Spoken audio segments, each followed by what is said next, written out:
낫지 않거나 반복이 된다라고 하시는 분이 계시면 좀 잘못된 방법으로 씻고 있는 건 아닌지 한번 점검해 볼 필요가 있습니다. 뜨거운 물 말고 미지근한 물로 10분 이내로 빨리 각질이 좀 불어서 떨어지지 말아야 될 것까지 떨어지게 되고 각질 제거를 절대 하시면 안 돼요. 무작정 보습제를 바르면 더 심해질 수도 있습니다. 안녕하세요. 오늘은 제가 거의 4년 동안 고통받던 아토피를 극복하는 방법에 대해서 말씀을 드려볼까 해요. 그 중에서도 좀 세안 목욕법에 대해서 얘기를 해볼까 하는데요. 아토피를 치료할 때 보통 음식이나 식단 그리고 화장품 같은 거에는 많이 신경을 쓰는데, 씻는 거는 그냥 깨끗이 씻으면 되겠지 하고 별 신경을 안 쓰게 되는데, 이게 좀 치료를 늦추거나 재발의 원인이 되더라고요. 그래서 보시는 분들 중에 좀 나는 식단이나 화장품 같은 다른 것들은 신경을 많이 쓰는데도 낫지 않거나 반복이 된다라고 하시는 분이 계시면 좀 잘못된 방법으로 씻고 있는 건 아닌지 한번 점검해 볼 필요가 있습니다. 방법을 설명드리기 전에 먼저 말씀드려야 될 게 있는데, 아토피 치료의 가장 핵심은 각질층 관리랑 열감 관리입니다. 그래서 각질층을 지키고 열감을 내려야 된다라는 사실을 염두에 두고 그럼 어떻게 씻어야 될까라고 생각을 하시면 좀 자연스럽게 답이 나오는데요. 가장 먼저 목욕하거나 얼굴을 씻을 때는 뜨거운 물 말고 미지근한 물로 10분 이내로 빨리 씻어야 됩니다. 뜨거운 물로 좀 지지면 가려움도 일시적으로 사그라들고 좀 노곤노곤해져서 잠 잘 때 더 잘 잘 수 있을 것 같지만 아닙니다.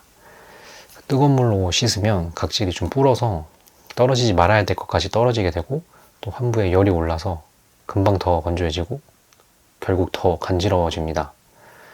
씻으실 때 좀 뜨거운 물로 씻는 거를 좀 주의하셔야 되고, 또 비슷한 맥락으로 각질 제거를 절대 하시면 안 돼요.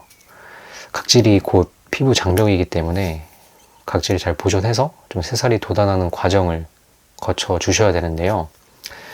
사실 근데 염증이 빨갛게 심할 때는 각질 제거할 염두도 안 나서 잘 안 하시긴 하실 텐데, 이게 나중에 빨간 염증이 좀 하얗게 가라앉기 시작하면 그때 각질이 엄청 일어나거든요. 그래서 이때 좀 각질 제거 충동이 엄청 일어나는데, 이때를 조심하셔야 됩니다.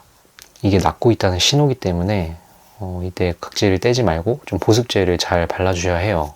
근데 어떤 분은 염증이 심한 분도 계시고 염증이 그렇게 안 심한 분도 계실 텐데, 이게 염증 단계별로 보습제를 써야 되는 방법이 좀 다르거든요. 그래서 그 자세한 방법은 제가 고정 댓글에 링크를 걸어놨으니까 관심 있으신 분들은 참고해 주세요. 무작정 보습제를 바르면 더 심해질 수도 있습니다. 그 다음으로는 세정력이 너무 좋은 제품은 주의하셔야 되는데요. 씻고 나면 얼굴이 뽀드뽀드득 땡길 만큼 좀 세정력이 좋은 제품들이 있어요. 그래서 근데 이것들이 피부 유분을 없애고 좀 수분을 증발시켜서 결국에는 피부를 더 건조하게 만들기 때문에 주의를 해야 된다고 말씀드리는 건데요. 근데 뭐 한편으로 깨끗이 씻고 보습제를 바르면 되지 않냐라고 생각하실 수 있는데, 염증이 없을 때는 모르겠지만 염증이 있을 때는 아무리 좋은 성분의 보습제라도 염증 반응을 일으킬 수도 있고, 또 굳이 몸에서 자연스럽게 나오는 유분을 없애고 인공 유분을 얹어줄 필요도 없기 때문에 아토피 증상이 있을 때는 좀 주의하시는 게 좋습니다. 네, 정리를 하면 첫 번째, 미지근한 물로 빠르게 씻고 빠지기. 그리고 두 번째, 각질 제거 절대 안 하기. 그리고 마지막으로 세 번째, 세정력이 너무 강한 제품은 피하기. 이렇게 정리를 할 수 있을 것 같은데요. 이 외에 아토피에 좋은 건지 좀 헷갈리는 방법들이 있다면 좀 앞서 말씀드린 대로 이게 열감이랑 각질 관리에 좋은지 안 좋은지 한번 생각을 해보시면 좀 판단하시는 데 도움이 될 거라고 생각을 합니다. 마지막으로 오늘 알려드린 내용을 잘 참고해서 잘 씻으신 다음에는 보습이 정말 중요합니다.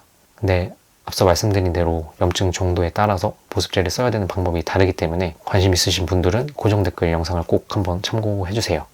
요즘 댓글 달아주시는 분들도 생기고 구독자분들도 생겨서 너무 감사한데, 한편으로는 아토피로 고생하시는 분들이 정말 많구나 라는 걸 다시 한번 느끼게 됐어요. 모두 잘 치료하셔서 완치하시길 바라고 있고, 좀 저도 거기에 도움이 될 수 있도록 영상 앞으로도 계속 업로드 하도록 하겠습니다. 그럼 오늘 영상 봐주셔서 감사하고요. 좋은 하루 되세요.